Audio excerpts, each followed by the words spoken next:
The autumn wind carried whispers through the skeletal branches of Eldergrove's ancient oaks, their gnarled limbs reaching toward the gray sky like desperate fingers. Theodore Hartwell adjusted his spectacles as he approached the weathered Victorian mansion that had stood sentinel on the hill for over a century. The locals called it the Vexley House, though few dared speak the name above a whisper. Before leaving Boston, Theodore had stopped at the local tavern to gather information about his clients. What he heard there should have sent him fleeing back to the city, but his scholarly curiosity proved stronger than his common sense. Strange folk, the Vexleys. Old Martha Greenwood had muttered over her ale. Been here longer than anyone can remember, but you never see children playing in their yard. Never hear the sound of young laughter from that house. That's because they eat them, another patron had whispered, crossing himself. I heard tell that whenever twins are born to that family, only one survives to see its first birthday. Nonsense, Martha had scoffed, but her voice carried an undertone of uncertainty. Though I will say this, in all my 63 years I've never seen a Vexley child at church, at school, or at any town gathering. Where do they all go? And what about those lights? Young Tom Fletcher had added. Every full moon strange lights dance in their basement windows, and you can hear singing in a language that ain't Christian. The stories had been wild, contradictory, and clearly embellished by years of retelling. Some claimed the Vexleys were cannibals, others insisted they were witches, and a few whispered that they weren't human at all. But beneath the folklore and superstition, Theodore had detected a consistent thread of genuine fear. Now standing before the imposing Gothic Revival mansion, Theodore was not a man easily deterred by small-town superstitions. As a genealogist from Boston, he had seen his share of eccentric families and their peculiar histories. The Vexley Commission had come with an unusually generous payment and a simple request: trace their bloodline back to its origins. What could be more straightforward? The mansion loomed before him, its Gothic Revival architecture casting long shadows across the overgrown grounds. Paint peeled from the shutters like dead skin, and the wraparound porch sagged under the weight of neglect. Yet the structure remained solid, defiant against time's relentless march. Mr. Hartwell, I presume? Theodore turned to find a tall, gaunt man approaching from the side of the house. Silas Vexley moved with an odd, gliding gait, his pale hands clasped behind his back. His age was impossible to determine. He could have been 40 or 70, his face bearing the timeless quality of old parchment. Indeed, Mr. Vexley, thank you for agreeing to meet with me. Silas's lips curved in what might have been a smile. The pleasure is mine. It has been some time since we've had a visitor with your particular expertise.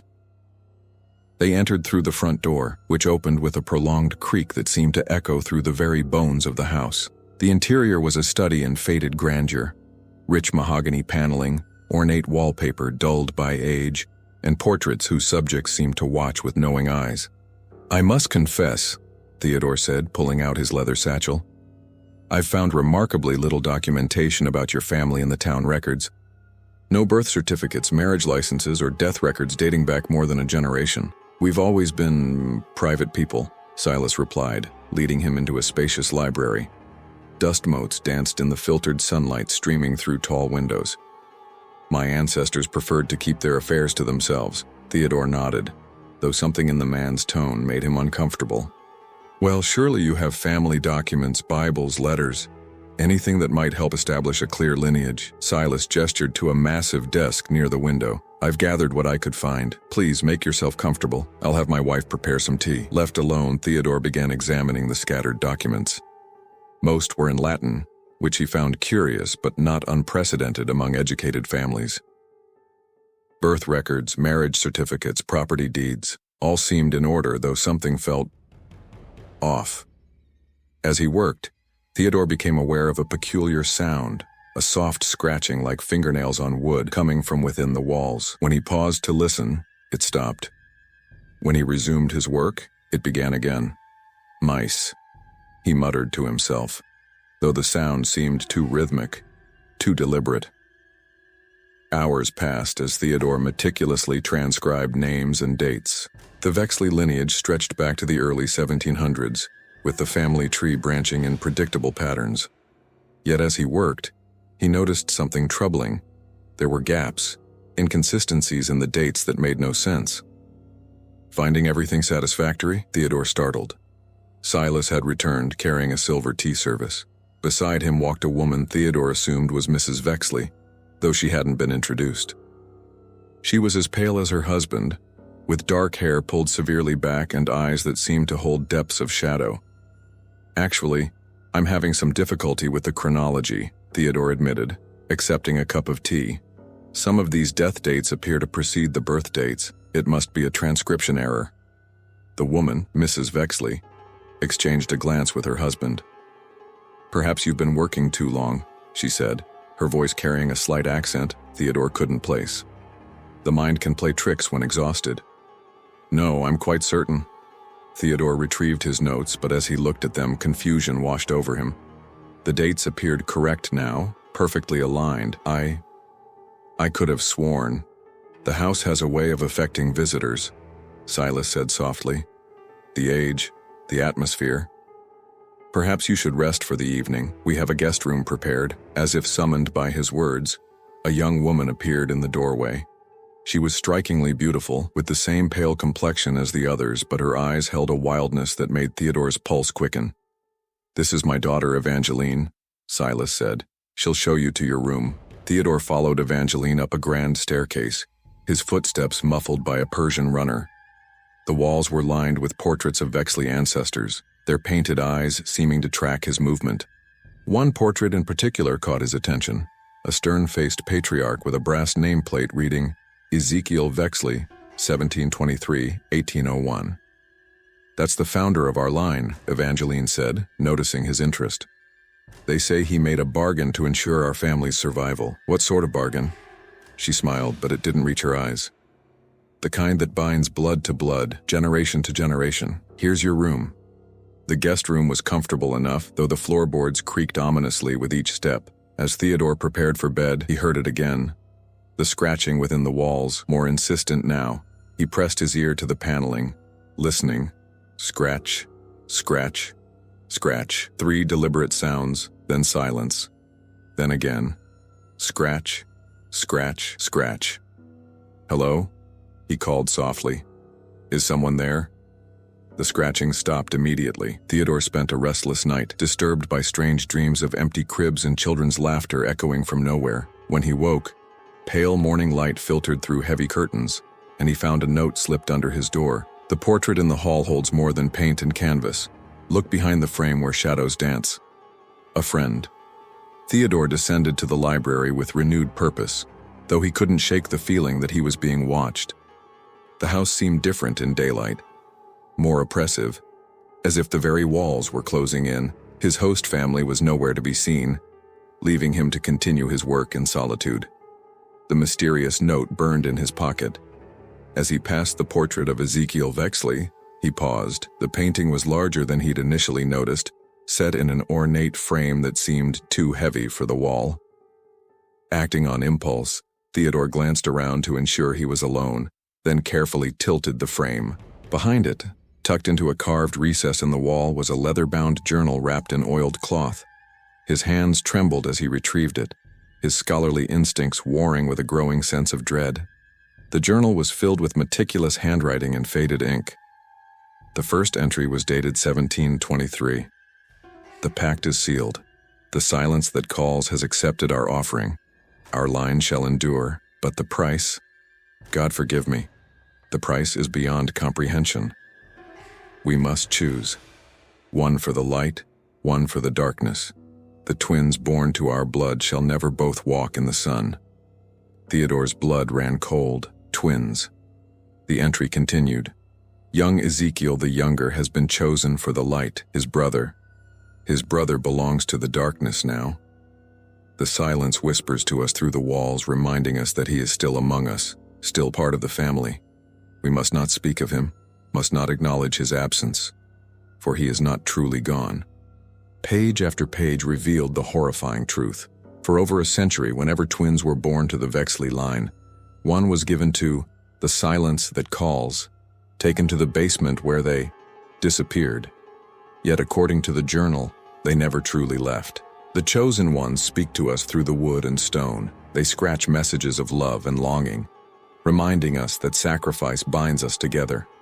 Mary hears them in the walls at night, whispering her name. Sometimes when the moon is dark, we can almost see their faces in the shadows.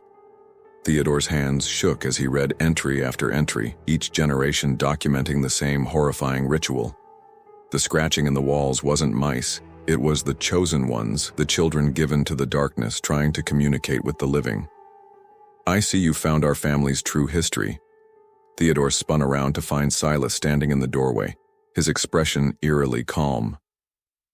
Behind him stood his wife and daughter, their pale faces showing no surprise at the discovery. This is monstrous," Theodore whispered. "You've been murdering children for over a century." "Murder?" Silas tilted his head, genuinely puzzled. "No, Mr. Hartwell, we've been preserving them. They're still with us, as you can hear for yourself." As if summoned by his words, the scratching began again, not from one location, but from all around them. The walls themselves seemed alive with desperate, reaching fingers. "You're insane," Theodore breathed, backing toward the window. "All of you." "Perhaps," said Mrs. Vexley, her accent more pronounced now, "but we're alive. Our line has survived plagues, wars, famines. The silence that calls protects us in exchange for our contributions. The police will what?" Evangeline laughed, the sound like breaking glass. "Find evidence of children who were never officially born? In records that don't exist? You forget, Mr. Hartwell, we've been very careful about documentation." Theodore realized the truth with dawning horror. The gaps in the records, the missing birth certificates, they had been deliberate. The chosen children were never officially acknowledged, making their disappearance impossible to investigate. "Besides," Silas added, "who would believe such a story? A genealogist driven mad by spending too much time in an old house?" The scratching grew more insistent, as if the children trapped within the walls were trying to warn him. Theodore could almost make out patterns in the sound. Desperate Morse code spelling out words of warning. "You can't keep doing this," Theodore said, his voice stronger now. "Whatever entity you're serving, it's evil. Those children deserve to be remembered," Mrs. Vexley interrupted, "and they are. Every night we hear their voices, every shadow holds their presence. They're not gone, Mr. Hartwell. They're eternal." Theodore noticed something that made his blood freeze. On the desk where he'd been working, his carefully transcribed family tree had changed. Names appeared that hadn't been there before. The names of the chosen ones, written in his own handwriting but in ink he didn't remember using. "You see?" Silas smiled. "They want to be included in the family history. They're proud of their sacrifice." The scratching suddenly stopped. In the silence that followed, Theodore could hear his own heartbeat, thunderous in his ears. Then, from somewhere deep within the house came the sound of children singing, a lullaby in a language he didn't recognize, but which filled him with indescribable sadness. "We should show him," Evangeline said suddenly. "He's a historian. He appreciates the significance of what we've preserved." "Show me what?" Theodore demanded. Silas considered this, then nodded slowly. "Very well. But you must understand, Mr. Hartwell, knowledge comes with responsibility. Once you've seen the truth, you become part of it." They led him deeper into the house, past rooms he hadn't noticed before, down corridors that seemed to stretch impossibly far. The singing grew louder as they descended, no longer muffled by walls and distance. "The basement," Mrs. Vexley explained as they approached a heavy wooden door, "where the chosen ones wait." The basement door stood before them like a portal to another world, its ancient wood carved with symbols that seemed to writhe in the flickering candlelight. Theodore's rational mind screamed at him to run, but his scholarly curiosity proved stronger. He had to know the truth, no matter how terrible. Silas produced an ornate key, its metal black with age. "What you're about to see has been our family's secret for over a century. The silence that calls has blessed us with a gift, the ability to preserve love beyond death." The lock turned with a sound like breaking bones. The door swung open, revealing stone steps descending into darkness. The children's singing was clearer now, hauntingly beautiful voices harmonizing in that unknown language. "They're singing the song of keeping," Evangeline whispered, her eyes bright with unshed tears. "It's how they maintain their connection to us." Theodore descended the steps, each footfall echoing in the vast space below. The walls were older here, built from massive stone blocks that predated the house above. Carved into the rock were more of those writhing symbols, and between them, hundreds of names, the names of the chosen ones, etched lovingly into the stone. The basement opened into a vast chamber, its ceiling supported by thick columns. But it was what stood in the center that made Theodore's breath catch in his throat. Arranged in a perfect circle were dozens of small alcoves, each containing what appeared to be a child's bed. The bedding was pristine, as if freshly made, and personal belongings were arranged carefully on small shelves. Toys, books, clothing sized for children who would never grow up. "This is where they rest," Mrs. Vexley said, her voice filled with maternal pride. "Each alcove is prepared for a chosen one. They're comfortable here, safe from the hardships of the world above." Theodore approached one of the alcoves, his legs trembling. The nameplate read, Jeremiah Vexley, 1834-1834. The bed was tiny, meant for an infant, and arranged around it were wooden toys and a christening gown that had never been worn. "But where are the children themselves?" Theodore asked. Though he dreaded the answer. "They're here," Silas said simply. "Can't you feel them?" As he spoke, the temperature in the basement dropped noticeably. Theodore's breath began to mist and the candles flickered as if disturbed by an unfelt wind.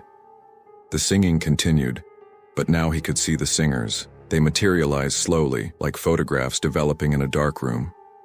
Children of all ages, from infants to teenagers, their forms translucent but unmistakably present. They sat on their beds, stood in their alcoves, moved among the living family members with the easy familiarity of beloved pets. Theodore stumbled backward, his mind reeling. They're ghosts. "They're family," Evangeline corrected. "The silence that calls gives us the ability to keep them with us forever. They never age, never suffer, never know the pain of loss or disappointment. They're perfect, eternal." One of the ghostly children, a girl of perhaps 8 years old, approached Theodore. Her eyes were the same pale blue as the living Vexleys, and she smiled with heartbreaking sweetness. "Hello," she said, her voice like distant wind chimes. "Are you here to join us?" Theodore backed away but found his path blocked by Silas. "She's my great-great-grandmother," the man explained. "Chosen when she was 8 years old. She's been watching over our family ever since." "This is madness," Theodore whispered. "You're all completely insane." "Madness?" Mrs. Vexley laughed. "We've conquered death itself. Our children are immortal, our family bonds unbreakable. The silence that calls has given us the greatest gift imaginable." Theodore noticed something that made his blood run cold. Among the ghostly children, he could see the faint outline of an adult figure, tall, imposing, with eyes like burning coals. It stood at the far end of the chamber, watching the proceedings with inhuman patience. "The silence that calls," he breathed. "Indeed," Silas nodded. "It has been with us since the beginning, guiding our choices, accepting our offerings. In return, it protects us from disease, from poverty, from the usual trials of mortal existence." The entity seemed to sense Theodore's attention. It moved closer, and as it did, the very air seemed to thicken with malevolent intent. Theodore could feel it probing his mind, seeking weaknesses, evaluating his worth. "It's considering you," Evangeline said with excitement.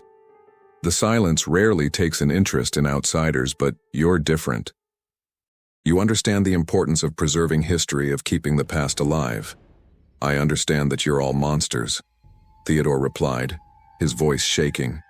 "These children aren't preserved. They're trapped. They can never grow up, never have lives of their own, never experience the joys that make life worth living." The ghostly children began to move closer, their faces showing a mixture of curiosity and longing. Theodore could hear their whispers now, not the happy chatter of children at play, but the desperate pleas of souls in torment. "Help us," one whispered. "Please help us." "We want to go home," said another. "We want to see the sun again." "Silence," Mrs. Vexley commanded, and the ghostly voices ceased immediately. "They don't understand what they're saying. They're confused, speaking out of habit rather than desire," but Theodore could see the truth in their eyes. These children weren't content. They were prisoners held against their will by a family too selfish to let them go. The silence that calls wasn't preserving them. It was feeding on their trapped souls, growing stronger with each generation of sacrifice. "You have to let them go," Theodore said, his voice stronger now. "Whatever power this entity has promised you, it's not worth the price. These children deserve to rest in peace." The silence that calls seemed to find this amusing. Its form solidified, becoming more defined, more terrifyingly real. When it spoke, its voice was like the sound of graves opening. "Peace is for the weak," it said. "These children have transcended mortal limitations. They are eternal, as is their service to me." Service? Theodore's heart sank as he understood. "You're not just keeping them, you're using them. They maintain the barriers between worlds," Silas explained. "Their innocent souls power the protective wards around our property. As long as they remain here, our family is safe from harm." Theodore looked around the chamber with new eyes. The symbols carved into the walls weren't just decorative, they were binding sigils, holding the children's souls in place. The alcoves weren't resting places, they were prisons. The town's suspicions, he realized. They know something's wrong, don't they? Small minds fear what they don't understand, Mrs. Vexley said dismissively. But they can't touch us. The children's power protects us from all threats. As if to demonstrate, one of the ghostly children, a boy of perhaps 10, stepped forward and pressed his hands against the wall. The symbols began to glow with a sickly green light, and Theodore could feel the malevolent energy radiating from them. "You see?" Evangeline said proudly. "They're not just our beloved family members. They're our guardians, our protectors. Every night, they walk the perimeter of our property, ensuring that no harm comes to us." Theodore understood now why the town feared the Vexleys, why they crossed themselves when the family name was mentioned. The people of Eldergrove might not know the exact nature of the horror, but they could sense it, the wrongness that emanated from the house on the hill. "What do you want from me?" Theodore asked, though he already suspected the answer. The silence that calls moved closer, its presence making the air itself seem to thicken. "You have a gift," it said, "the ability to trace bloodlines, to uncover hidden truths. I have need of such skills. There are other families," Silas explained, "other bloodlines that could benefit from our arrangement. The silence wishes to expand its influence, and you could help identify suitable candidates." Theodore's mind raced. They wanted him to become a recruiter, to use his genealogical skills to find other families to corrupt. The thought made him physically ill. "Never," he said firmly. "I'll never help you spread this evil." The ghostly children began to move closer, their forms becoming more solid, more threatening. Theodore realized with growing horror that they weren't just witnesses to his conversation, they were weapons, controlled by the silence that calls. "You misunderstand," the entity said. This was not a request. The ghostly children surrounded Theodore, their innocent faces twisted with an alien malevolence that spoke of their unwilling servitude. Yet behind their threatening advance, he could still see glimpses of their true selves. The fear, the longing, the desperate hope that someone might finally set them free. "You're not evil," Theodore said, addressing the children directly. "You're being controlled, forced to serve against your will. But I can see the real you, the part that wants to be free." The silence that calls let out a sound like grinding stone. "Silence, mortal. The children are mine, as you shall be." But Theodore's words had an effect. Several of the ghostly children hesitated, their forms flickering as they struggled against their supernatural bonds. The little girl who had first approached him took a step back, her eyes showing a spark of recognition. "I remember," she whispered. "I remember the sun." "Impossible," Mrs. Vexley breathed. "The binding is absolute. They can't resist the silence." "Can't they?" Theodore said, his confidence growing. "Or have you never tried speaking to them as individuals rather than as possessions?" He knelt down to the little girl's level, ignoring the dangerous energy crackling around the chamber. "What's your name?" I was called Mercy," she said, her voice growing stronger. "Mercy Vexley. I had a doll named Constance, and I used to sing to her every night." "Mercy," Theodore repeated, his voice gentle. "Such a beautiful name. Do you remember what happened to you?" Tears began to form in the child's translucent eyes. "Mother said I was special, that I was chosen to protect the family. She took me down here in the dark, man." He touched my forehead, "and then I couldn't leave. I've been here so long, But I remember the garden. I remember the roses. Enough. The silence that calls raised its hand, and Mercy's form began to fade. You will not corrupt my servants with false memories.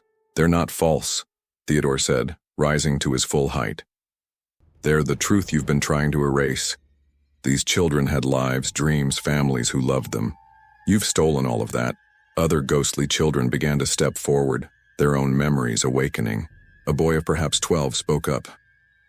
I remember playing with my brother, the one who got to stay in the light. We were twins, but I was the one who was chosen. I never understood why. Because you were expendable, Theodore said, his voice filled with righteous anger. Because your family valued their own comfort over your life. The living Vexleys began to back away as more children stepped forward, their forms becoming more solid as their memories returned. The chamber filled with their voices as they spoke of forgotten dreams, of toys left behind, of birthdays that would never come. Stop this, Silas commanded, but his voice lacked its earlier authority. You're confusing them. They're happy here, safe from the world's cruelties. Are you happy? Theodore asked the children. Do you want to stay here forever, never growing up, never experiencing life? No, said a teenage boy who had been silent until now. I want to see the sky again. I want to feel rain on my face. I want to play with other children, said Mercy. Real children, not just the ones who come here to join us. The silence that calls let out a roar of fury that shook the very foundations of the house. Enough! You will submit or you will be destroyed. But the children's rebellion had weakened the entity's hold over them. Theodore could see the binding symbols on the walls beginning to flicker, their power diminishing as the children's will to resist grew stronger. There's something else, Theodore said to the children. Something I found in the journal upstairs. Your family believes they're protecting you, but they're not. They're using you as a source of power, keeping you trapped to serve their own needs.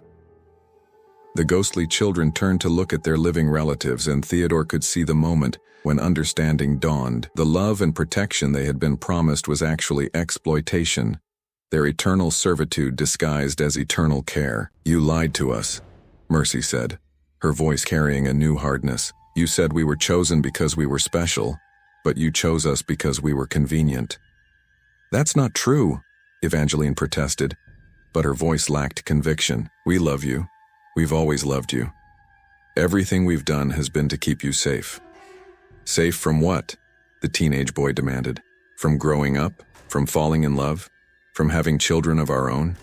You didn't protect us. You robbed us of our futures. The silence that calls raised its hands, dark energy swirling around its form. You forget your place, children. You exist because I allow it. You will obey because you have no choice. But the children had found their courage. One by one, they began to move toward the binding symbols on the walls, their forms growing brighter as their determination increased. When they touched the sigils, the symbols began to crack and fade. What are you doing? Mrs. Vexley screamed. You're destroying everything we've built. We're setting ourselves free, Mercy said simply, and we're going to make sure no other children suffer as we have. Theodore realized this was his chance. While the silence that calls was focused on controlling the rebellious children, he could escape and get help.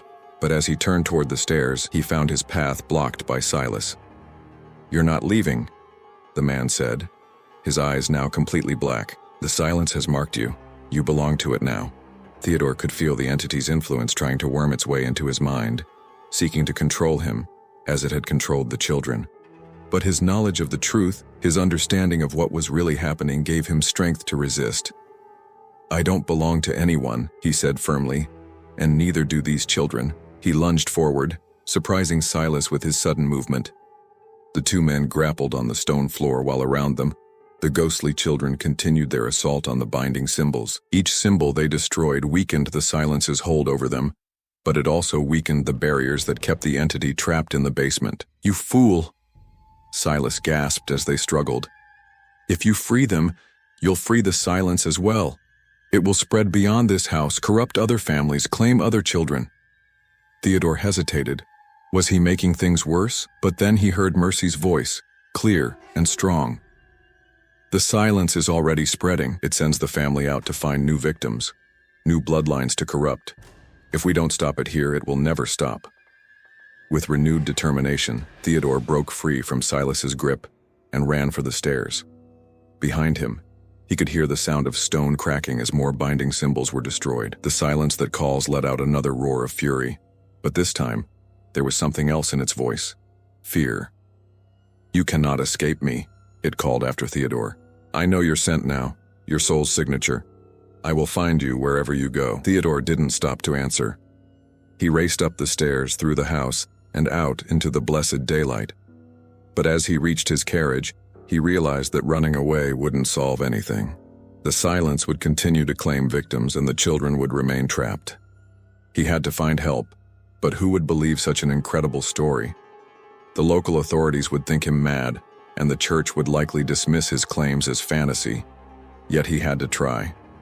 Those children deserved freedom, even if it meant facing the silence that calls an open battle. As he drove away from the Vexley house, Theodore could see smoke rising from the basement windows. The children's rebellion was escalating, and he could only hope they would find a way to break free before the silence regained control. But he also knew that his involvement in this horror was far from over. The entity had marked him, and it would not rest until he was either destroyed or forced to serve its purposes. The real battle was just beginning. Theodore sat in the cramped office of Father Morrison, the town's elderly priest, watching the man's face grow increasingly pale as he recounted the horrors of the Vexley house.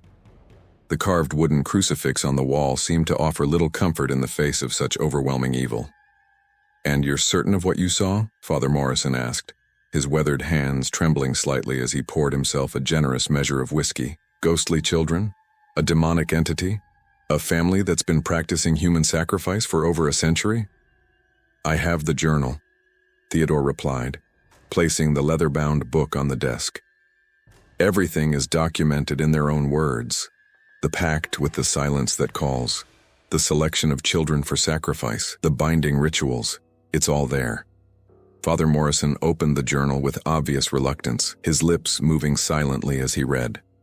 After several minutes, he closed it with a snap. "Dear God in heaven, I've always known there was something wrong with that family. But this is beyond anything I could have imagined." "The children are fighting back," Theodore continued. "They're trying to break free from the entity's control, but they need help. The silence that calls has had over a century to strengthen its hold over them." "What you're suggesting is incredibly dangerous," the priest said. "An exorcism of this magnitude.